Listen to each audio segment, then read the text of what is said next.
ඉතින් ජනවාරි 8 වෙනිදා අපි මහින්ද රාජපක්ෂ රෙජිමේ පරාද කරලා ආණ්ඩුවක් පිහිටෙව්වා. දැන් මේ ආණ්ඩුව කොහොමද වඩා ජනතාවාදී ආණ්ඩුවක් බවට පත් කරගන්නේ, වඩා ජනතා හිතවාදී ආණ්ඩුවක් බවට පත් කරගන්නේ කියන එක තමයි ඊළඟ ටාස්ක් එක වෙලා තියෙන්නේ අපේ. මම හිතන්නේ ඊළඟ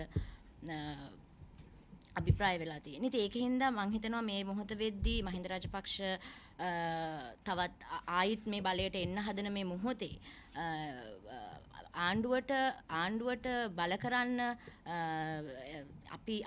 අපි විශ්වාස කරපු ප්‍රතිපත්තීන් ආණ්ඩුව ලව්ව කරව ගන්න මම හිතන්නේ ජනතා විමුක්ති පෙරමුණ වගේ වඩා ජනතා හිතවාදී පක්ෂයක් විපක්ෂ වෙන එක තමයි මේ මොහොතේ සිද්ධ වෙන්න ඕනේ කියලා. ඒ හින්දා සියලුම ජනතාවගෙන් ඉල්ලනවා ජනතා විමුක්ති